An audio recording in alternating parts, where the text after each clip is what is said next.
밀고 당도. 퀴즈로 보는 차트쇼 밀당백. 자, 여러분이 보내주신 의견을 모아서 AI가 선정한 순위를 소개합니다. 퀴즈도 풀고 정보도 없는 국내 유일 밀리터리 퀴즈 차트쇼 밀당백. 오늘도 저희에게 밀리터리 지식을 채워주시기 위해서 이분이 오셨습니다. 어허. 군사학 전문가. 이거를 정확하게 해야 돼. 사람들 계속 착각해요. 무슨 전문가인지. 개그맨 아닙니다. 개그맨 아니고요. 군사학 전문가이신 남보람 박사님 오늘 함께합니다. 반갑습니다. 감사합니다. 이번 주도 꼴찌가 가족이나 지인과 함께 밀당백 챌린지를 찍으셔야 됩니다. 자, 결과 상관없이 챌린지 하고 싶은 분들도 열심히 찍어서 저희한테 보내주시면 저희가 그 소중한 영상 잘 틀어드리고 함께 공감하도록 하겠습니다. 사회생활 하다 보면 진짜 계급장 때리고 싶다 하고 싶은 상사나 선배들을 만나는 경우가 있잖아요. 저는 뭐 예전에 운동을 했었는데 운동 선수 시절에는 아무래도 그 윗대 선배들이 제일 막 그냥 그림자만 봐도 맞아. 그 소리만 들어도 아유. 막 치가 떨리고 그렇잖아요. 맞아. 지금은 아닙니다. 지금은 저 선배님 사랑하고 지금 보고 싶고. 아니, 이 자리만 오면 자꾸 영상 편지 써. 이게 인류의 전쟁사에도 이렇게 살면서 다시는 마주치고 싶지 않은 지휘관이 있다고 합니다. 인류 전쟁사에서 이탈리아군이 독특한 위치를 차지하고 있다고 제가 지난번에 말씀드렸잖아요. 네. 루이지 카도르나. 이 사람 이제 전형적인 남탓만 하는 무능한 인물인데 얼마나 무능한지 숫자가 있어요. 217, 225, 750, 28만. 그게 뭐예요? 뭔가요? 이게 뭐예요? 217명의 장군, 225명의 대령을 전쟁 중에 똑바로 못한다고 날려버렸어요. 전시에 누가 지휘관 참모 바꿉니까? 그러게요. 날려버리는 거예요. 네. 아웃. 그리고 750은 직결 처분 현장에서. 네? 총살했다고요? 야, 너 말도 안 돼. 왜? 못 싸운다고, 마음에 안 든다고. 와. 전시에 이게 군기 사기가 말이 안 되니까 28만 명이 항복했어요. 뭐, 항복을 했다고요? 와. 격군한테? 네, 사단으로 따지면 이 사단이 65개 사단이 가서 38개 사단이 없어집니다. 와. 반 이상이 없어졌네요. 녹아버려요. 그래서 이탈리아군에게는 이런 전술이 있다고 그래요. 대량으로 항복해서 적의 음식을 없앤다. 나는 여기서 죽느니 적한테 잡히는 게 더 행복할 것 같아. 뭐 이런 수준이잖아요, 거의. 그렇죠. 이러면 지휘관이 사실 그 입에서 무슨 얘기가 나와야 됩니까? 죄송하다. 죄송하다. 내가 못했다. 잘해보겠다. 루이지 카도르나가 한 유명한 명언이 있어요. 언제나 지는 군대를 이끌고 있었기 때문에 질 수밖에 없었어. 이거를 책임을 완전히 회피하네요. 지금 저 얼굴 자체도 그러고 보니까 참으로 마음에 안 들죠? 도덕스럽네. 네. 근데 더 기분 나쁜 건 훈장이 있나 봐. 나요? 아, 예. 가지고 있는 건 철십자 훈장 등 각각 여러 가지 훈장이 있죠. 칭찬은 자기가 다 받았나 보네. 지가 달았나? 지가 지한테? 그렇죠. 공은 나에게 가져왔습니다. 와. 그런데 이러한 상황에서 결코 고위급 지휘관이 해서는 안 되는 얘기가 있는데 그것은 부하의 인격에 관한 얘기는 하면 안 돼요. 그죠. 버러지들과 내가 전투를 하니 이길 수가 있나? 부하를 해충에 비유했다고 해요. 그래서 준비한 오늘의 밀당백 차트. 길에서 내 마주치지 마소! 라고 하고 싶은 적군이야, 너군이야. 최악의 지휘관, 너는 멍청이! 입니다. 멍청이! 7위, 제2차 세계대전 당시 일본 장군 무다구치 렌야는 한국의 이것으로 불렸다. 자, 이게 과연 무엇일까요? 충성! 벌써요? 무다구치 레냐는 한국의 아군으로 불렸다. 아군으로 불렸다고요? 아군으로 불렸다. 아군으로. 일본에서 하는 거, 뭐 명령 이런 거, 개통 이런 거 잘 안 따르고 쌀도 퍼줘라, 뭐도 퍼줘라 하고. 그러니까 너 엑스맨이지 이거 아니야. 안 털리고. 너 엑스맨이지. 엑스맨 비슷하지만 아니었습니다. 비슷해요. 필승. 사실 저희도 학교 다닐 때 보면 좀뭐 무서운 선생님이나 악질들을 저희가 비유를 할 때 뭐 개다. 이게 우리도 있었는데. 아니면 우리도 있어도 아니면 또 불타는 고구마 뭐 이런 거 있잖아요. 있었지. 있죠. 불타는 고구마 있죠? 있죠? 있어요. 얼굴 빨개. 얼굴 아니요, 불고. 네, 그래서 핑계도 저희끼리는 이게 CD라고 했거든요. 꾀지 도구라고. 맞아. 네, CD나 아니면 불타는 고구마 같은 또 약간 CD로 불렸을 거다. 핑계. 아닙니다. 힌트 주세요. 힌트 조금 네. 주세요. 시작이니까 좀 부드럽게. Manner makes man. 유명한 대사죠. 네. 여기서 좀 연상을 한번 해보셨으면 좋겠어요. 네. 충성. 충성. 한국의 한국의 스파이? 스파이. 네. 야, 이것도 굉장히 큰, 우리의- 맞다면 굉장히 큰 오명입니다. 그러니까 그 일본에 있는 자료를 갖다가 한국에다 계속 슬슬 흘리는 거야. 그냥 안에 계속 말이 많은 사람인 거야. 계속 중얼중얼 거리고 다니다가 야, 우리가 좀 며칠 내 들어오고 그랬는데 너도 어이구 이런 말 해버렸네? 뭐 이런 거. 자, 권재관 정답입니다. 정답입니다. 야. 권재관 정답. 와. 야. 아까도 약간 살짝 비슷해갖고 아군이라고 그래갖고 순간 거의 다 왔다 싶어. 100번! 와, 이거 컨디션 7위 제2차 세계대전 당시 일본 장군 무다구치 레냐는 한국의 스파이로 불렸다. 스파이요? 맞아요. 스파이요. 밀정 같은 거네. 스파이. 야, 그러니까 이 무다구치 레냐는 도대체 일단 어떤 인물인지부터 좀 알아야 될 것 같아. 너무 궁금하다. 일본의 3대 오물, 그 오물이라는 게 이제 더러운 물건 이런 뜻이고 네. 희대의 우장, 어리석은 장군이란 뜻이잖아요. 근데 저기 중장이잖아요. 3스타까지 갔잖아요. 그래. 유명한 사건은 크게 두 가지인데 첫 번째는 노구교 사건이에요. 노구교? 베이징 인근에 있는 그 아주 유명한 다리예요. 마르코 폴로 브릿지라고도 하는 유명한 다리가 있어요. 이곳에서 1937년 당시에 일본군하고 중국군하고 대치하는 상태였어요. 긴장도가 굉장히 높았는데 갑자기 병사 한 명이 안 보인다, 실종됐다는 네. 얘기가 들리는 거예요. 네. 무다구치 레냐가 바로 중국군 숙영지에 들어가서 수색을 해야겠다고 명령을 내리고 중국군에게 야, 우리 병사 없었는데 거기 들어가고 좀 뒤져봐도 되지 않느냐. 적군에게 내가 글로 들어가겠다고? 네. 황당하잖아요. 무슨 소리예요? 왜? 뭐? 왜? 그런데 그 와중에 갑자기 어디선가 총성이 들리는 거예요. 네. 그래서 즉각적으로 조우전이 벌어집니다. 그냥 막 싸우는 거예요. 그래서 100명의 사상자가 발생해요. 그런데 그런 와중에 병사 찾았습니다. 화장실 갔다 온 거야. 그런데 그 얘기를 들은 무다구치 레냐가 딱 한마디를 합니다. 뭐라고 그랬게요? 뭐라 그래? 공격. 그래서 아예 중국군 내부로 들어가서 일개 연대가 공격을 해버려요. 그래서 이 사건이 결국은 어떻게 커지냐면 점점 눈덩이처럼 불어나서 중일 전쟁이 바로 이 노구교 사건 때문에 시작된 거예요. 아니, 그게 우리가 알고 있는 중일 전쟁의 그 시초? 그게 시초예요.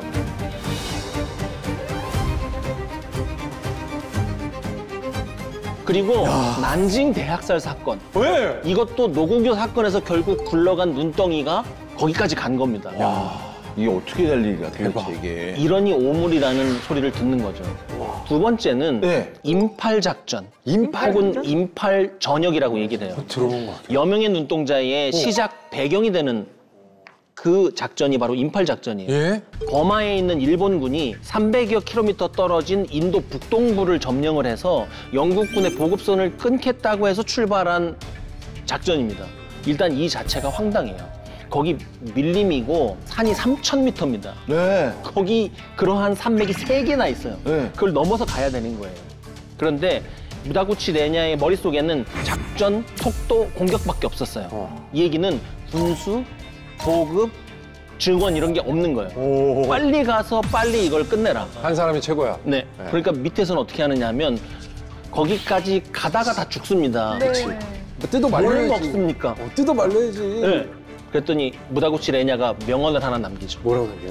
일본인은 원래 초식 동물이야. 밀림을 먹으면서 가라. 그게 무슨 말이야? 그래서 도착하고 나서 공격을 하려고 보니까 보급품이 다 떨어진 거예요. 여기서 또 하나의 명언이 나옵니다. 뭐라고? 전쟁은 원래 적진을 탈취해서 그것으로 굴러가는 것이야. 그런데 그게 뜻대로 되겠어요? 아, 그럼요. 안 되잖아요. 버마에서. 그런 가운데 전장에서 일어날 수 있는 가장 끔찍한 일. 전사자와 현지에서 죽은 주민을 아, 설마. 섭취합니다. 아, 그러니까 내가 갑자기 그 생각까지 했어. 이건 실제로요. 예. 인육을 먹었다는 건가 봐. 아니, 풀만 먹겠다고 하던 사람이. 그래서 결국 이 작전 실패했겠죠. 네.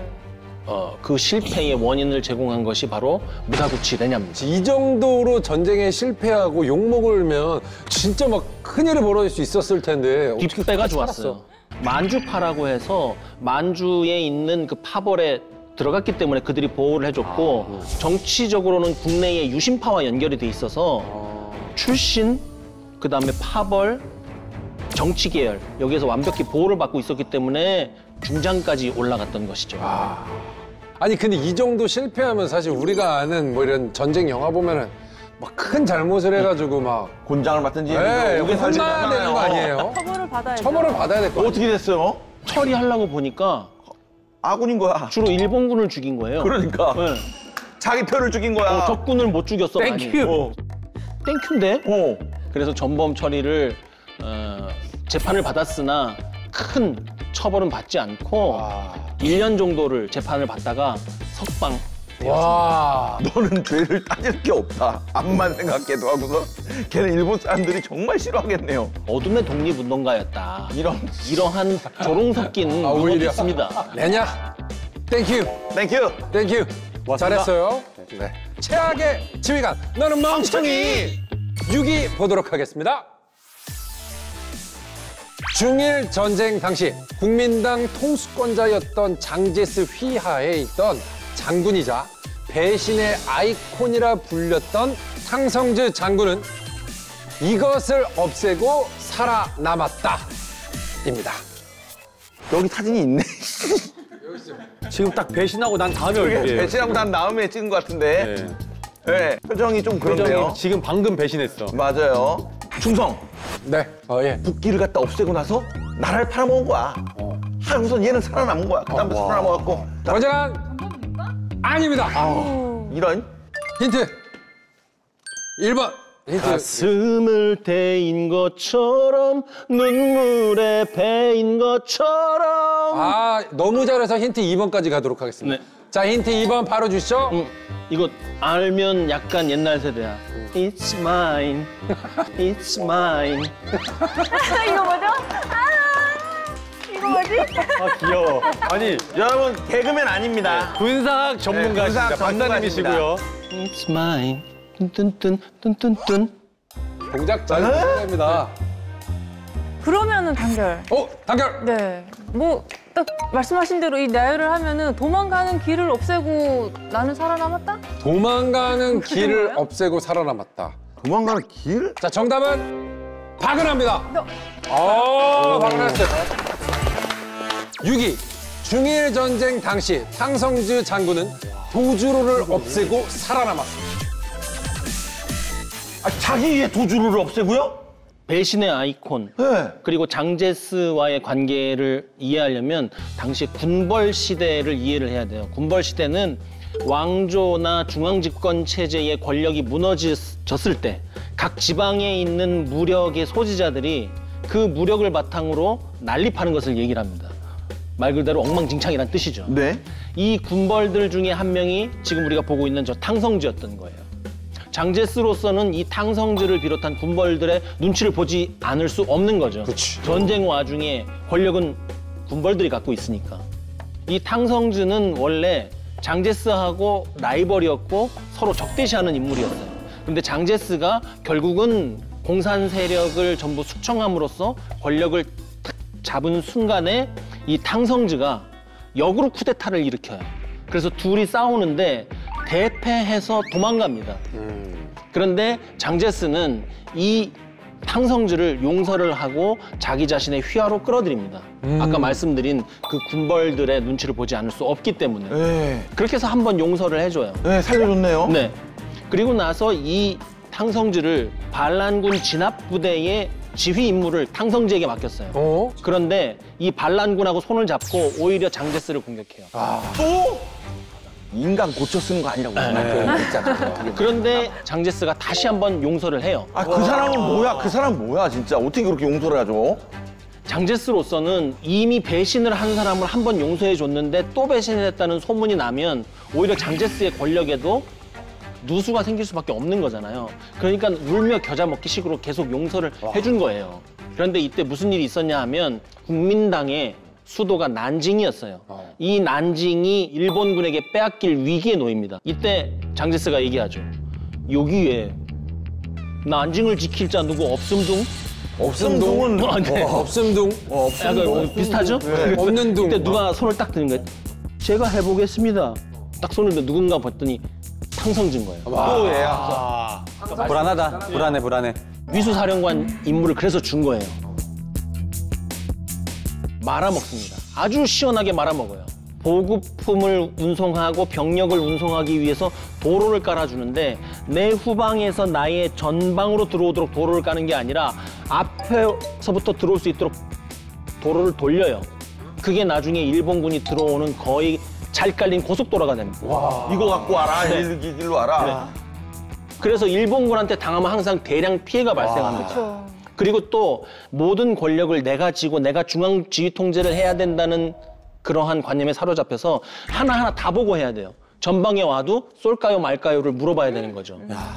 그래서 완전히 망하잖아요. 네. 잘 도망가면 돼요. 잘 도망가려면 길만 열려 있으면 돼요. 그치. 근데 지가 죽을까 봐. 도망가는 길에 사람들이 몰리면 기도가 노출되고 길이 막힐까 봐 못 오게 부대를 보내서 이 도망갈 길을 확보하는 게 아니라 다른 군대와 시민들을 막아요. 그리고 자기는 강을 건너가면서 거기에 있는 배를 싹 다 불태워버려요.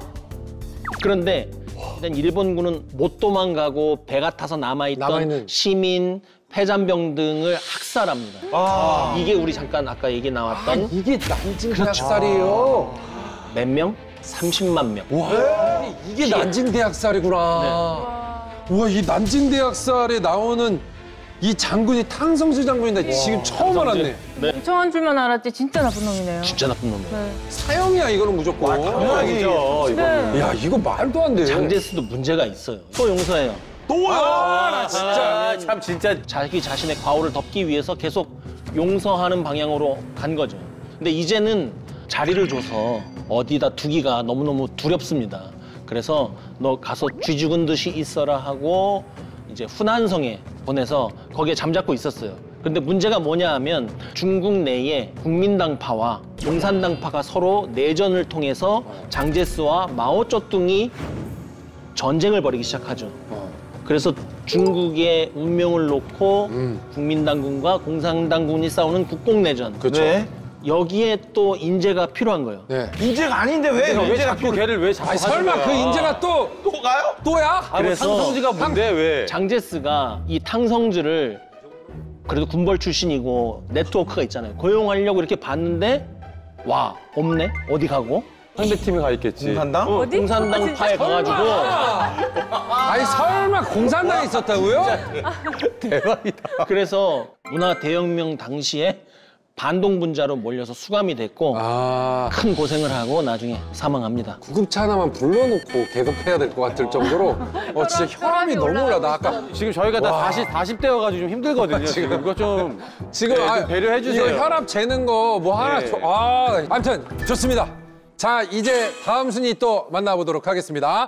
밀고 당기고 적군이야 아군이야 최악의 지휘관 너는 멍청이. 제1차 세계대전 당시 프랑스 육군 제2군 사령관이자 일명 공격에 미친 자 로베르 니벨 장군입니다. 그는 이동 탄막 전술을 잘 활용한 장군이었는데요. 벌써 뭐가 있다. 이동 탄막 전술이라는 것은 지금 우리가 알고 있는 포병 연신 사격인데 이건 뭐냐 하면 보병이 가면서 초기 형태의 기관총이 들어왔기 때문에 그냥 도로록 한 번 하면 싹 다 죽는 거예요. 맞아요. 그렇기 때문에 이 보병을 보호하기 위해서 보병의 진군 속도에 맞춰서 포병으로 탄막을 쌓는 거예요. 그러니까 보병이 가면 내 앞으로 포탄이 이렇게 떨어지는 거죠. 굉장히 정교한 계산이 되어야 하고 포병술이 높아야 되고 보병이 용기가 있어야 되는 고차원의 전술인 거예요. 네. 여기서 독일의 기습 작전을 준비하던 로베르 니벨은 이것 때문에 망했다. 필승. 이게 필승. 좀 진짜로 막 정신없이 막 빨리 해야 되는 거야. 근데 이제 포탄을 안 갖고 온 거지. 그러니까 다 갖고 왔어. 갖고 이제 야 준비해 쏴 했더니 뭘요? 포탄을 놓고 왔는데 약간 이게 된 거지. 포를 안 가져갔다. 네. 정답은 없습니다. 일반 생각으로 하면 안 될 것 일반 같아요. 생각하면 안 돼. 진짜. 일반적인 생각은 안 될 것 같아요. 너는 이 새끼야 죽으면 입만 둥둥 뜰 거야 이 새끼야. 충성, 중성, 충성. 중성, 또 왔어. 지금 와, 이거 몇 개. 문제는 이 기습작전이라고 했잖아요. 네. 보안이 중요한 거 아니겠습니까? 이미 그 전에 이걸 털은 거야. 어디 가서 뭘 털어? 주변 사람들한테 이걸 털은 거야. 내가 몇 시에 공격할 거라고. 조용히 해. 너만 알고 있어요. 기습작전이야. 그래. 야, 조용히. 너 조용히 하라고. 너만 알고 있어. 너만 알고 있어. 야, 이거 말 퍼지면 다 너 때문이야. 한번 얘기해. 내가 진짜. 5위 독일의 기습작전을 준비한 로베르 리벨은 입방정 때문에 망했다. 그렇죠. 정답입니다. 이게? 정답. 정말? 뭐야? 독일의 기습작전을 준비하던 로베르 리벨은 입방정 때문에 망했다. 야, 정확했습니다. 정말 그런 말 잘하게 생겼어요. 입술이 많이 얇아 보이지. 네. 근데 왜 그랬대요, 서아 씨는? 리벨 공세라는 총공세 계획을 짜서 실행에 옮긴 총사령관 맞습니다. 작전적으로 능력이 뛰어난 사람은 맞아요. 그러나 결정적인 흠이 있는데 너만 알고 있어라고 말씀하시잖아요. 그 너가 한 100명 되는 거예요. 관상은 과학이다. 입을 지금 떼고 싶어갖고 지금 옴싹가싹하는 보이죠 얼마나 지금. 말하고 싶을까 지금. 어? 나만 저 사진에서 입이 움직이고 있는 느낌이야? 말하지 마세요. 전쟁 중에도 연회가 있고 여러 가지 사교 모임이 있잖아요. 네. 정치인하고 기자들한테도 나 누군지 알지? 나 리벨, 내일 공세, 자기만 알고 있어. 이런 식으로 해버리는 거예요. 좋네. 미쳤어. 기자한테 했다고요? 장소, 방향, 시간까지 다 얘기를 해버려요. 보안이 유지가 됐겠어요? 안 되죠. 특히 프랑스 언론은 알 권리 중요시 여깁니다. 신문에 내버린 거예요. 신문에? 네. 이게 무슨 기습작전이에요? 전쟁이 시작되고 있는 와중에 계획을 바꾸는 것은 바꾸지 않느니만 못하다. 독일도 사실은 방어 계획을 이제 와서 다 바꾸기에는 부담이 있어요. 프랑스군과 영국군이 연합으로 독일군을 총공세하는 거예요. 독일군이 이렇게 보니까 리벨이 떠든 대로 오는 거예요. 그리고 그 시간 그대로. 그 시간 그렇죠. 그대로, 그 시간 그대로 그 자리에 나타났어. 근데 이거를 어떻게 피하면 좋을까요? 탄막을 갖고 이렇게 오잖아요. 네. 그 뒤로 빠져버렸어요. 산악 지역으로 들어갔어요. 평지에서는 이거 하면 효율적이지만 그렇죠. 산으로는 그거 어떻게 합니까? 그래갖고 대패를 하는데 결론을 좀 말씀드리자면 이때 독일군이 16만 명이 사상자가 났어요. 그리고 포로가 2만 8천 명 정도 잡혔고 예. 독일군 대포도 한 180문 정도 노획을 했어요. 누가 보면 이게 뭐 하는 거야? 이긴 거 아니에요? 이 정도면?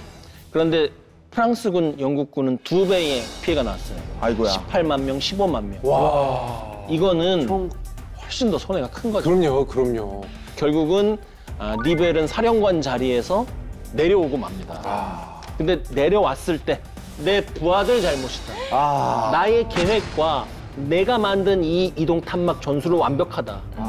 제대로 실행을 못한 것이 실패의 원인이다.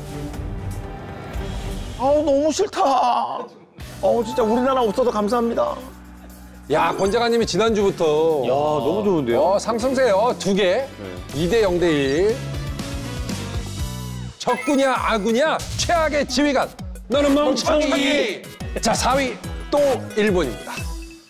자, 상습적인 직장 내 괴롭힘을 일삼던 포악한 장군이자 제2차 세계대전 당시 일본 육군 제55사단장 하나야 타다시입니다. 이 사람은 늘 부하들을 무차별 폭행하고 폭언과 가혹행위가 일상다반사여서 무타왕이라고도 불리는데요. 사단장이나 돼서. 예. 하루는 하나야에게 계속 얻어맞던 부관이 참다 못해 사단장님, 왜 그렇게 저를 때리십니까? 제가 그렇게 미우십니까? 라며 항변을 합니다. 여기서 문제. 여기서 문제라고. 문제. 왜 자신을 때리냐는 부관의 말에 하나야 타다시는 이것이라고 답했습니다. 이 답은 무엇일까요? 충성. 충성. 오늘 일찍 집에 갑시다. 네. 왜 자신을 때리냐는 부관의 말에 네. 타다시는 엎드려. 아이, 진짜 뭐 말이 많아. 엎드려. 아닙니다. 필승! 필승. 미안해! 라고 했겠다. 그러니까 자기를 때리는 게 너무 습관이었는데 습관이다. 이제 막 하도 맞아 처음으로 왜 때립니까 하니까 갑자기 그때 스미마생. 아닙니다. 아니에요? 아니에요. 나 재밌는데 미안도 웃기고 씨. 야, 이거 힌트 드리도록 하겠습니다. 2번 힌트. 야, 거기 담배 있는 놈 없냐? 거참 죽기 좋은 날씨네. 날씨 탓을 했다. 악성. 일로 와. 너 오늘 맞기 좋은 날씨다. 아닙니다. 말 그대로. 예, 아닙니다. 뭐 억울하면 너도 네가 군대 먼저 오지 뭐 그런 말 하잖아요. 야, 억울하면 네가 군대 먼저 오지 그랬어. 아닙니다. 그럼 진짜 할 말 없다. 와. 근데 그렇게 말하면 진짜 할 말 없다. 지금 저 표정이 저 왜 때리십니까 했을 때 쳐다보는 것 같아. 오우, 야, 가만히 쳐다보는 거야. 왜 때리냐고 어떡해. 그랬더니 정확히 이렇게 말했어요. 너는 땡땡땡 좋으니까. 너는 지도 땡땡땡 그랬나? 좋으니까. 필승. 너는 때리기 좋으니까. 와, 때리기 좋으니까. 무섭다. 너는 때리기 좋아됐어. 이러면서 때렸다. 정답입니다. 때리기 좋으니까. 4위. 왜 자신을 때리냐는 부관의 말에 하나 타다시는 너는 때리기 좋으니까 라고 답했다고 합니다. 이게 말이야? 이게 때리기 좋은 사람은 어딨어? 네. 이게 말이 되는 겁니까? 넌 때리기 좋으니까. 이게 봐. 말이 안 돼. 이 사람은 어떤 사람이에요? 부하는 물론 동료와 상관까지 때린 구타에 미친 자. 왜 저래? 상관도? 다 때려 그냥. 다 때려. 이 사람이 구타왕이라는 소문이 쫙 퍼진 건 이 문제를 내부 고발한 사람이 신문사를 찾아가요. 그것이 아주 조그맣게 기사화됩니다. 그 기사를 쓴 기자를 찾아가고 난동을 부리고 기자를 또 때렸어요. 와. 결국 이것은 정치적으로 큰 문제가 되니까 좌천을 당하긴 해요. 하지만 그의 폭행 전력은 전혀 나아지지 않았고요. 만행 중에 가장 심각했던 것은 일본의 대자는 우리의 대령이라고 할 수 있는데 한 달 넘게 거의 매일 때렸어요. 왜 매일 때렸을까요? 때리기 좋은데. 좋으니까. 결국 대자식이나 되면 고급 지휘관이잖아요. 권총 자살해요. 모멸감을 참지 못하고 와, 모멸감. 아 그걸 왜 자살을 해? 저 사람을 쏴야지. 그 옆에서 모시던 부사관도 결국 스스로 생을 마감하게 해서 이 사람은 구타왕이고 정말 악마 같은 사람이었어요. 아니 깡패보다 더한 사람인데 어떻게 사단장이 됐어요? 어떻게 돼 진짜 그거는? 부다구치 레냐와 마찬가지로 이 사람도 엘리트 출신이었고 정치적인 뒷배가 든든한 그 그룹 안에 들어가 있었고 구타왕은 조직에 의해서 만들어진다는 것을 우리가 알고 경계해야 돼요. 야. 좋습니다. 적군이야, 아군이야, 최악의 지휘관. 너는 멍청이. 3위. 게스타포를 창설한 히틀러의 신복. 헤르만 괴링은 이것 때문에 졸장. 괴링 사진 지금 나오고 있는데 지금은 상태 좋을 때입니다. 근데 이 괴링은 게슈타포 비밀 경찰 만들고 루프트와페 독일 공군의 원수로서 히틀러 못지않은 괴물이고요. 아, 진짜 지금 봐도. 이것 때문에 졸장이 된 게 사실은 인류에게는 다행이죠. 인류에겐 다. 그 정도입니까? 네. 혹시죠, 상렬? 이게 저분이 유대인인 게 밝혀져서 히틀러가 혹시 맞아. 혈통. 그때 뭐 유대인을 그쵸. 정말 알고 많이- 보니까 혈통이 유대인인 거야. 박은하. 자, 아닙니다. 아우 다행이다. 충성. 중성. 의외로 의외로. 여려. 마음이. 마음이 여려. 히틀러의 오른팔인데 게스타포를 창설했는데 마음이 여려. 마음이 착해. 얼굴 갖다 사람을 판단하지 맙시다 우리도. 그래요? 예. 근데 뭐 어디 가서 저 녀석을 처단하라. 공격하라 이러는데 공격해 주시겠습니까? 힘드시면 나중에요. 네, 괜찮습니다. 원래 성격은 착하다. 그렇지 않은데 자리가 사람을 만드는 것처럼. 아닙니다. 이런. 힌트 1번 드리겠습니다. 국번 없이 127. 그것이 127. 127? 127. 127? 127. 정답 없이. 마, 친구야. 왔나? 힌트. 필승.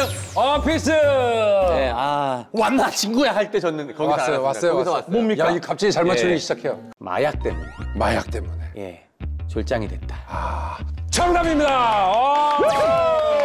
야, 게스타포를 창설한 히틀러의 신복 헤르만 괴링은 마약 때문에 졸장이 되었다. 괴링은 히틀러하고 초창기부터 활동을 한 그야말로 나치의 뿌리와 같은 인물이죠.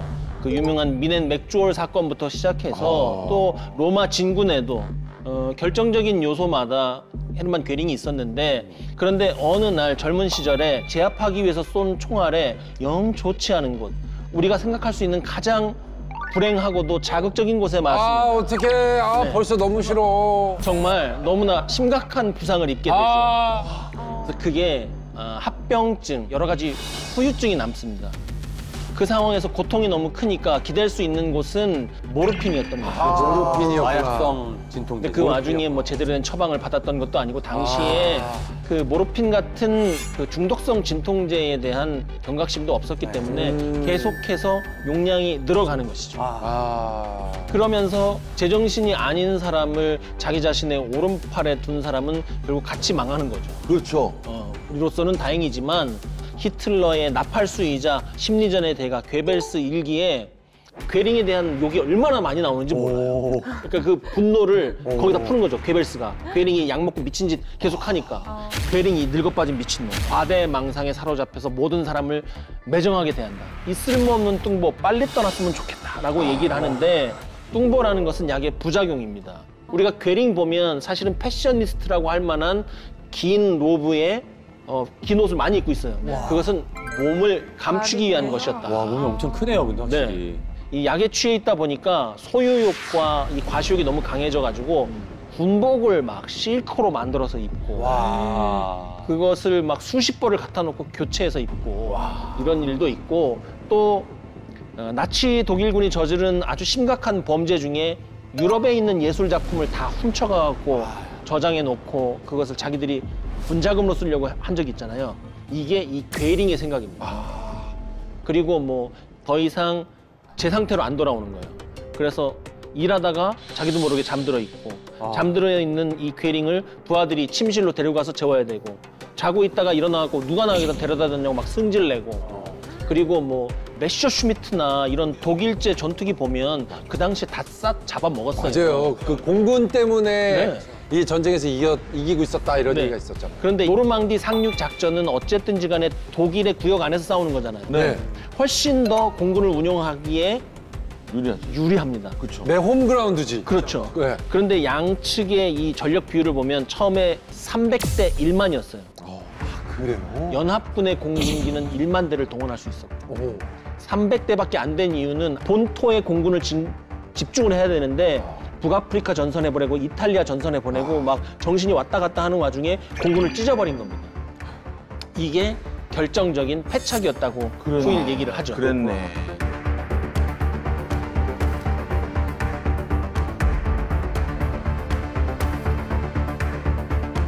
이제 2위 갑니다. 프랑스의 알퐁스 조르주 장군은 독일군의 공격 소식에 이것을 했다. 과연 이것은 무엇일까요? 충성! 충성! 프랑스 알퐁스 조르주 장군은 독일군의 공격 소식에 항복했다. 항복했다. 항복했다. 항복했다. 안 싸울래? 이렇게 했다. 너네가 이겼어. 아닙니다. 아니. 야, 이거 잘해. 연기 힌트입니다. 연기 힌트. 연기 힌트 또 나. 여보세요? 내가 오늘 바쁜데? 잘해. 잘한다. 충성! 자, 발리에서 생긴 일의 조인성 씨입니다. 충성. 남인성이에요, 남인성. 충성. 충성했습니다. 프랑스의 알퐁스 조르주 장군은 독일군의 공격 소식에 울었다. 울었다? 이걸 보고 울었다로 가요? 야, 이거 지금 이 짧은 연기에 이게 운 거 말고는 엄청 많은데 울었다로 가요? 울었다. 내가 오늘 바쁜데? 오늘 여기 멀쩡한 사람 하나라도 나왔습니까? 네? 하나라도 나왔어요? 그냥 막 해보는 거지 뭐 나도. 필승. 통곡했다. 통곡했다. 공격 소식에 통곡했다. 아, 근데 이게 그냥 그러면 저는 뭐야? 울먹였다? 야 너도 똑같아. 야 너도 똑같아. 자, 정답. 권재관입니다. 이게 정답이에요? 울었어요. 울었대요. 왜 울었어 저 아저씨는? 자, 2위. 프랑스의 알퐁스 조르주 장군은 독일군의 공격 소식에 통곡했다.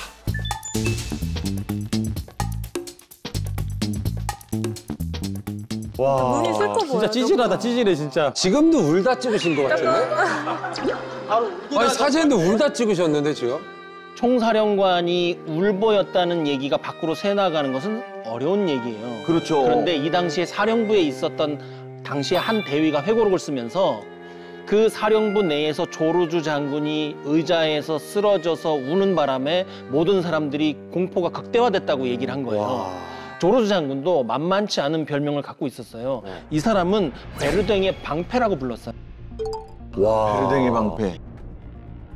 1차 세계대전의 영웅입니다. 만만치 않은 사람이에요. 그런데 무슨 일이 있었을까요? 있었을까요? 그쵸? 무슨 일이었을까요? 조르주 장군은 1차 세계대전 이전부터 최전선에 있었기 때문에 젊었을 때 입었던 두 발의 총상을 고치지 못해서 각종 후유증과 각종 합병증 때문에 계속 약을 먹어야 되는 상태였고 10수년이 넘는 수면장애 그리고 정신병증 때문에 거의 무너져가기 직전이었어요. 이 상황에서 독일군이 마지노선으로 오지 않고 아르덴 산맥으로 돌아서 프랑스로 직격해 들어오는 상황을 심리적으로 버티지 못했고 결국 육체마저 무너진 겁니다. 그 상황에서 진짜로 으앙하고 울은 거예요. 멘붕이네. 완전 멘붕이 오죠. 말 그대로 무너진 거네. 그냥 본인도 뭘 더 이상 할 수 없다. 어쨌든 환갑을 넘긴 나이잖아요. 근데 대장군이기 때문에 조국을 지켜달라고 국민들이 군 수뇌부가 모셔갖고 배치한 거예요. 그렇겠죠. 근데 이미 시대는 너무나 빨리 달라진 거예요. 그게 머리에 안 들어오는 거예요. 그래. 그렇기 때문에 결과적으로 말은 안 했지만 지휘를 포기했던 것이 아닌가 이런 의심을 받고 있습니다. 무능한 겁니다. 그러게. 무능한 거예요, 진짜, 말 그대로. 예. 맞아요. 아유, 싫어. 아유. 자, 좋습니다. 권재관님 3점. 마선호가 2점. 박은하가 1점입니다. 이제 마지막 멍청이 1위 공개합니다. 1위 궁금해. 제2차 세계대전 당시 클레멘트 보로실로프는 스탈린이 통치하던 소련의 국방장관이자 제1원수로 불렸는데요. 이 사람은 와 진짜 당시로는 정말 말도 안 되는 행동을 저질렀습니다. 자 여기서 1위 문제 드립니다. 바로 문제. 스탈린의 뺨을 때린 보로실로프는 스탈린의 이것이라 살아남았습니다. 과연 무엇이었을까요? 스탈린은 당시에는 신이었어요. 신이죠. 공산권에서는. 네. 충성! 충성! 스탈린의 뺨을 때린 보로실로프는 스탈린의 처남이라 살아남았다. 처남이라 살아남았다. 오. 가족 중에서 처남이었다. 아닙니다. 단결. 뭐 채권자가 아니었다. 이자로 뺨 한 대씩이다. 한 대씩 맞자. 아닙니다. 힌트 한번 주시죠. 자, 힌트 갑시다. 아이. 세상에 꺾일 때면 술 한 잔 기울이며 가겠습니다. 날들이. 자, 충성. 가방 싸세요. 네. 스탈린의 뺨을 때린 보로실로프는 스탈린의 친구라서 살아남았다. 친구라서 살아남았다. 네. 자 정답은 권재관님입니다. 와우. 그래도 자 1위 스탈린의 뺨을 때린 보로실로프는 스탈린의 절친이라 살아남았다였습니다. 1위가 왜 스탈린 뺨 때린 게 1위냐. 죽을 거 뻔히 아는데 그 짓을 하는 게 사실은 제일 멍청한 거죠. 그리고 이 스탈린 정도 되면 뺨 때렸다고 그 사람만 조지진 않습니다. 가족이지. 그렇죠. 난리 나죠. 싹 다 말살 되는 거예요. 너무 무섭다. 진짜. 보로실로프는 1917년 러시아 혁명, 그러니까 권력을 손에 쥐기 훨씬 전부터 친구였어요. 근데 그때는 사실 러시아에 뭐 트로츠키라든지 여러 그 혁명, 레닌이라든지 대선배들이 많았어요. 이때까지는 스탈린이 메인스트림이 아니었단 말이죠. 그때부터 보로실로프는 스탈린을 믿어주고 옆에서 수발 들어주고 험한 일, 굳은 일 다 하는 친구였어요. 옛날부터 함께했던 좋은 친구. 네. 그러니까 스탈린 체제, 스탈린 왕국, 소련을 세운 개국 공신입니다. 러시아 혁명부터 여기까지 왔으면 얼마나 수많은 암살과 배신 그걸 뚫고 여기까지 왔겠어요. 그렇죠. 정말 믿을 수 있는 친구인 거예요. 서로 다 아는 거죠. 1935년에는 소련군 내에 계급이 생기면서 5명의 주요 인물을 소련 대원수로 임명하는데 그때 한 명이 보로실로프가 됩니다. 친구니까. 그 중에서 제1원수가 돼요. 와, 그럼 그러니까 낮은 위치도 아니었어요. 진짜 높은 위치인데. 우리가 사진 보면 지금 저기 보이잖아요. 아, 친해 보이네. 베스트네. 너무 진짜로. 친하잖아요, 지금.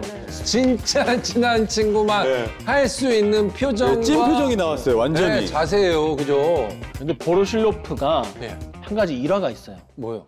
영국의 스파이로 의심받는 그런 소문이 돈 적이 있어요. 오, 절친이. 네, 1917년부터 같이 같이 해왔는데 쭉 있었는데. 제1원수인데 그러게요. 왜? 너무 무능해.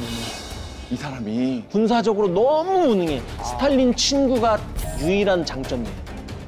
그래서 외교 채널에 보냈어요. 너무 과묵해. 외교를 보냈는데 과묵하면 안 되잖아. 못하니까 그걸 또. 그래서 영국 스파이로 의심을 받은 거예요. 능력이 너무 없으니까. 그러니까. 그래서 지금 둘이 분위기 한참 좋은데 네. 스탈린이 야, 너 영국 스파이라는 얘기가 있더라? 쫙! 갑자기 때려버린 거야. 거기서? 네. 거기서? 이렇게 된 거야. 저게 실제 그 사진은 아니고 저런 장면이 아, 그렇겠죠. 예. 예. 근데 봐줘요. 봐주고 스탈린이? 오히려 중책을 맡깁니다. 바로 1939년 어. 소련이 벌인 대핀란드 전쟁, 겨울 전쟁에 투입이 됩니다. 아. 이때 총사령관으로 들어가요. 친구가 짱이니까 25개 사단, 54만 명 이끌고 들어가요. 엄청 많이 내려갔네요. 근데 핀란드는 보면 보병 전력으로 갈 수밖에 없어요. 험지기 때문에. 3배 많은 병력을 이끌고 가는 셈이고 병력보다 중요한 것은 당시에 최첨단 무기를 싹 다 끌고 가요. 그리고 기갑 전력은 비교를 하자면 100배를 끌고 갑니다. 탱크 같은 거는요. 야, 이거는 뭐 상대가 되는 상대가 안 되네. 아니야. 끝나야 되잖아요. 그냥 걸어가면 되는 거네. 근데 아까 보로실로프가 어땠다고 그랬죠? 무능해도? 무능. 너무 무능한 거예요. 능력이 없었어요. 그래서 진짜 설마. 공산 국가에는 시시간이라는 전술 개념이 있어요. 이거는 쉽게 말하자면 선을 맞춰서 가야 되는 거예요. 이 선을 넘어가면 사형에도 직결 처분을 할 수 있습니다. 자꾸 선 맞추려는 거야, 부대가. 근데 산에서 선 맞춰서 공격하기 쉽지. 이거 어떻게 가? 핀란드가 이제 이때 유명한 전술 중에 하나가 설상위장, 흰색 옷 입는 거 있잖아요. 저렇게 위장했다. 네네. 저게 멀리서 몇 보면 안 년도예요, 보이더라고요. 그러면 지금? 이게 1939년. 1939년에 저 정도 한다는 건 네. 진짜 위장 잘한 거야. 키를 타고 어. 전투에 투입된다는 것은 맞아. 최첨단 전술입니다. 그치, 그랬겠죠. 그쵸. 그렇겠죠. 그 당시에. 이때 1930년 우리 6.25 전쟁 전이에요, 진짜. 맞아요. 그때 뭐 어우도 없었습니다. 핀란드군이 이러고 있는 동안 여기서 2만 5천 명이 전사해서 소련군이 더 이상 공격을 지속할 수 없는 그를 작전 한계점 혹은 공세 종말점이라고 하거든요. 와. 소련군, 공산군은 정치 관료들이 한 명씩 군대에 들어가 있습니다. 모스크바로 다 보고를 한 거예요. 네. 야, 지금 이렇게 해갖고 지금 망했으면 보로실로프 장난 아닙니다. 보고가 들어간 거죠. 스탈린이 진짜 화가 난 거예요. 그래서 보로실로프를 총사령관에서 그나마 늦게나마 해임을 하고 야, 너 좀 나 좀 보자. 그래갖고 별장으로 불러요. 오. 나 좀 봐라. 해서 별장으로? 그래갖고 사적으로 스탈린이 어떻게 보면 부른 거예요. 그렇죠. 네, 사적으로. 사적 불러서 여기서는 이제 친구니까 막 진짜 막 길게 날뛰는 거예요. 핀란드 너 보낸 이유가 내가 있어. 너 거기서 이기고 돌아오라고 보낸 거야. 네가 살아야 내가 사는 거야. 근데 이걸 여기서 이 개판을 치고 오면 어떡하냐? 한술 더 떠요. 뭐라고요? 야, 이 새끼야, 네가 거기 나 추운 거 싫어하는데 거기다 보내갖고 내가 막 좋아서 갔냐? 네가 가라니까 갔지? 그리고 제대로 된 놈들 못 추제 부하들 다 개판이고 네가 하는 게 그렇지 뭐. 내가 너 옛날부터 아는데 남탓. 임만 너도 똑같이 나왔다, 남탓. 거기다 대고 접시를 줍니다. 누가요? 보로실로프가 와. 스탈 보는데 스탈린 아까 신이라고 그랬는데 진짜 신으로 모셨어요. 이거는 불경죄인 거예요. 그러네. 이거는 천하 대역죄보다 더 큰 겁니다. 공산 사회에서는. 네. 근데 우리가 지금 계속 지금까지 오늘 하루 종일 고구마 1000개 먹은 것처럼 답답했잖아요. 네. 용서해줘요. 죽이지 않아요. 스탈린이. 네. 또 오랜 친구라고 하니까 아유 모르겠다. 와, 진짜 찐친이다. 이래서 친구를 잘 사귀어야 되나 봐. 찐친도 그 정도 됐으면 돌아가요. 그죠? 얼마나 친한 거야. 와, 이건 진짜 말도 안 되는 얘기인데.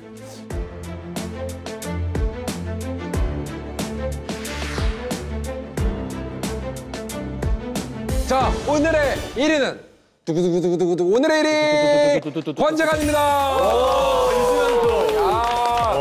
지금 사실 저희가 2회 연속 우승한 사람한테 졸업을 선물해 드리거든요. 그래서 오늘이 마지막 방송이 번지가님이 형 나 찐친 형 나 절친이잖아요. 형 나 절친이잖아요. 아, 그래요? 나 절친이잖아요. 나 절친. 나 용서해 나 절친 나 절친. 용서해 주세요. 나 절친. 내가 나쁜 거면 안 돼? 나 절친이라서 이번에도 꼴찌가 박은하님이에요. 또 한 번의 챌린지. 아니 우리 밀당백을 위해서라면 제가 뭐 이 챌린지 또한 못하겠습니다. 해줘야겠습니다.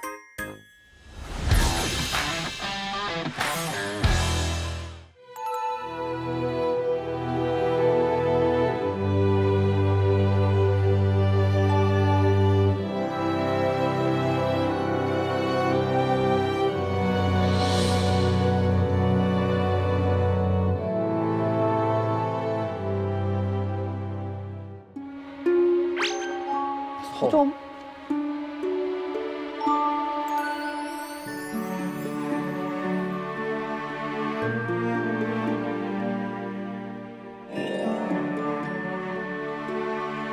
저는 전쟁 및 군사 그 조그만 독립서점을 운영하는 천종이라고 합니다.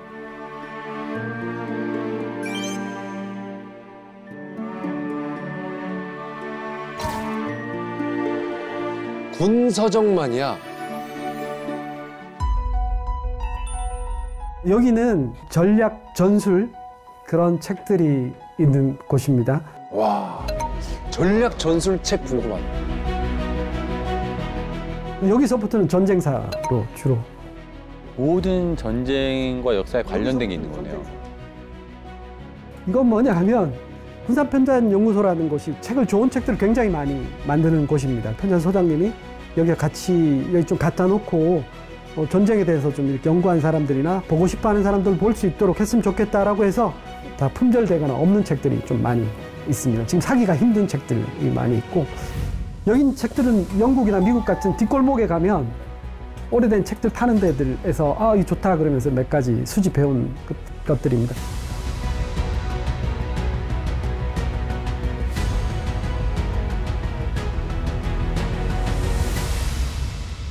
제가 좋아서 하는 서점이거든요. 외국에서 공부할 때 보면 큰 서점이면 한 층 전체가 전쟁하고 군사 관련 책들만 모아낸 곳도 있거든요. 그래서 그런 것들을 좀 불허한 것도 있고 전쟁하고 군사 다루는 전문 서점 정도는 있으면 좋겠다라고 생각해서 차리게 된 거죠. 우리나라에는 이런 게 없으니까 본인이 더 책임감을 갖고 만드신 것도 있겠어요. 그죠?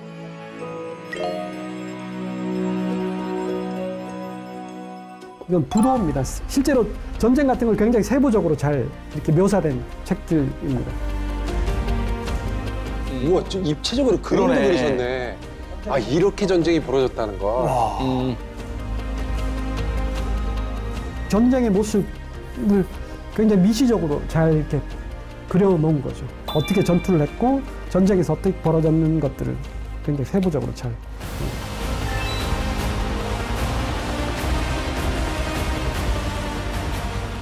이 책. 이 책에 보면 동아시아의 전쟁에 대해서 좀 잘 설명되어 있어요. 거북선이다. 거북선이다. 영국 책의 거북선 뭔가 멋있다. 그죠? 16, 17세기는 한국, 일본, 중국 간에 굉장히 큰 전쟁이 벌어진 시대라고 하면서 이제 활의 시대나 창의 시대에서 총의 화약의 시대로 넘어가는 그 전투가 이 동아시아에서 굉장히 크게 벌어졌다라고 좀 자세히 설명되어 있습니다. 한국은 임진왜란때 굉장히 조총, 화약에 굉장히 힘들었고 굉장히 두려워했다는 게 많이 나와 있거든요. 그런데 병자호란 때는 우리는 총을 갖고 있었긴 했지만 청나라 기병한테 또 역으로 당했죠. 그런 것들이 좀 잘 설명되어 있습니다. 영국에서 중고만 취급하는 서점 이렇게 지하에 가서 책 보고 되게 좋았어요. 바로 샀어요. 그래서 이 책도 너무 좋은 책이었는데 무지의 만용이라는 책이, 이건 저한테도 몇 사람이 구해달라고 해도 못 구해줬어요. 일본이 미국을 공격할 거라는 걸 갖다가 2차 세계대전 이래 훨씬 전에 경고를 한 책이죠.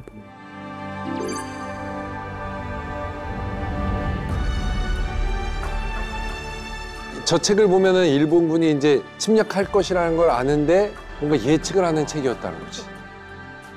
풍족해지면 오만해지고 오만해지면 국방과 안보를 게을리한다. 그러면 나라가 위험하다. 우리는 항상 뭐 전쟁 중에도 평화를 외쳐야 된다. 이런 것들이 무지에 많이 그런 것도 견고한 책입니다.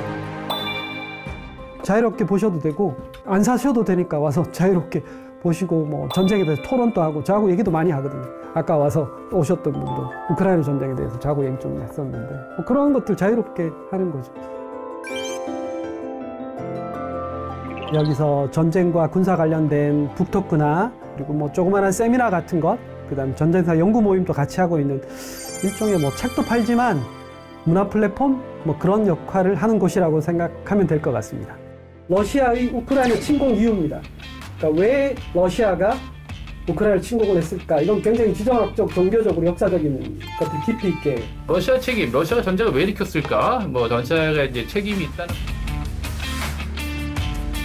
전쟁에 대한 것들에 대해 얘기하고 토론하고 또 도움이 필요한 사람 또 얘기하고 또 제가 모르는 것도 그 사람 얘기할 때 또 제가 깨달을 수 있는 거고. 가야겠다. 그러니까 사람이 끊이지 않나 봐요. 인기가 많아요, 저기. 가야겠다. 네.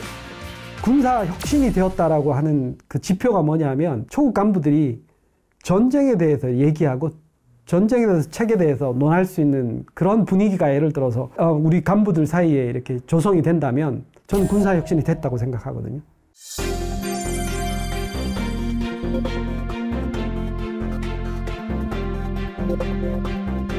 육군사관학교 졸업하고 야전부대에도 있었고 육사 생도들도 가르쳤고 한 20여 년 군생활했죠. 네. 와, 달았다, 많이 달았어. 야, 자줏빛이 저렇게 변했다는 건 진짜. 세계 전쟁사, 한국 전쟁사, 육사 생도 때 받은 책입니다. 너무 밑줄 긋고 그다음에 띠지 붙여서 확인하고 한국 전쟁 같은 그 지역에 가서 이렇게 이 부도 보고 왔다 갔다 하고 이렇게 다녔던 그 손때 묻은 좋은 책이고 후배들이나 뭐 전쟁사 연구하는 분들은 꼭 이런 책들을 가지고 다니면서 이렇게 같이 연구했으면 좋겠다라는 그런 책입니다. 제가 볼펜으로 정리까지 다 해놓고 옆에 이런 줄 쳐서 이렇게 표시해놓고 그 다음에 실제로 갔을 때 여기서 뭐 했던 느낌 같은 거 적고 했던 거기 때문에 계속 가지고 다니죠.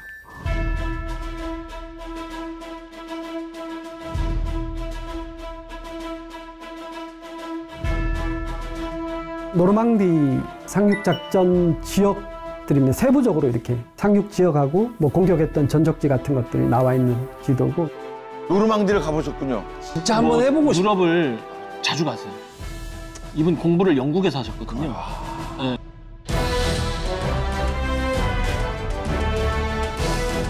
히틀러가 대서양 반격을 이렇게 했고 거기 총사령관 롬멜을 했었는데 방어를 굉장히 잘 했습니다. 언젠가는 자기들 공격 개울이라고 생각을 했고 그랬기 때문에.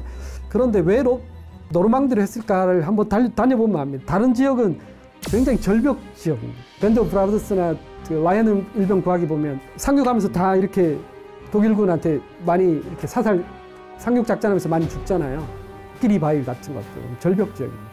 우리나라하고 좀 다른, 여기서 뭐 기동전하고 이렇게 지연전 얘기가 많이 나오거든요. 지역에 가보면 알 수 있어요. 책에서 이렇게 본 것들을 가보면 조금 더 이제 실감나게 이해할 수 있고 거기 가서 이렇게 다시 한번 보면 굉장히 재밌죠. 저런 거를 진짜 안내해 주시는 가이드처럼 해주시니까 저희도 굉장히 재밌네요. 그러니까 로마의 가장 북쪽 국경이었던 히알리루스 장벽이라고 스코틀랜드에 있는 다닌 적도 있고, 즉 발칸 반도, 그다음에 마지막 망한 곳, 동로 마지막 망한 이스탄불까지 이렇게 쭉 한 달 동안 다닌 적도 있고, 남북 전쟁했던 곳 테네시 이렇게 쭉 해서 쭉 다닌 적도 있고, 뭐 노르망디 상륙 작전에서 이렇게 끝까지 프랑스까지 가고 또 그다음에 독일까지 간 적도 있죠. 왜 전역했냐고 물어보면 저는 전적지 답사행 마음껏 하려고 전역했다는 얘기 많이 합니다.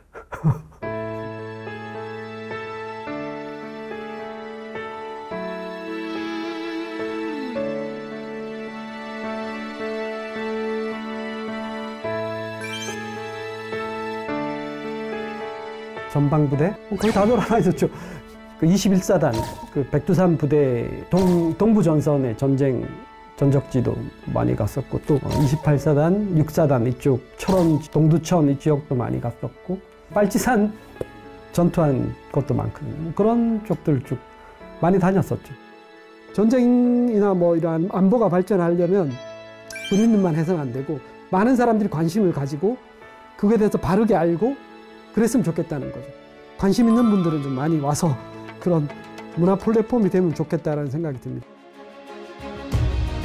독서는 앉아서 읽는 여행이고 여행은 서서 읽는 독서다 뭐 이런 얘기 많이 해요. 전적지에 가보면 책으로 보지 못했던 느낌들이나 그런 것들이 딱 맞춰지는 것들이 있어요. 그 다음에 책에서 발견 못한 것들이 전적지에 가면 발견되어지는 것들이 있는 거고 또 책에서 나온 것들을 전적지에 가서 직접 확인하기도 하는 거죠. 가면 좀 그때 당시에 전투했던 사람들의 약간 감정이입이 되는 거죠. 그럼 제가 좋아서 하는 거고 많은 사람들이 좀 약간 전쟁에 대해서 조금 더 알아가면 좋겠다라는 걸로 해서 그걸 보람을 느끼고 하는 거죠. 전쟁과 관련된 책에 열광하는 마니아입니다. 이 말도 해야 돼 내가 그 말도? 아, 참 좋죠. 뭐였지? 제가 할게요. 밀리터리 시작. 밀리터리 마니아들이 좋아하는 밀고 당기고 밀고 당기고 밀고 당기고. 이렇게 하는 거라고? 네. 밀리터리 마니아들이 밀리터리. 아 밀리터리 시작. 밀리터리 마니아들이 좋아하는 좋아하는 밀고 당기고 밀고 당기고 밀고 당기고 밀고 당기고 밀고 당겨.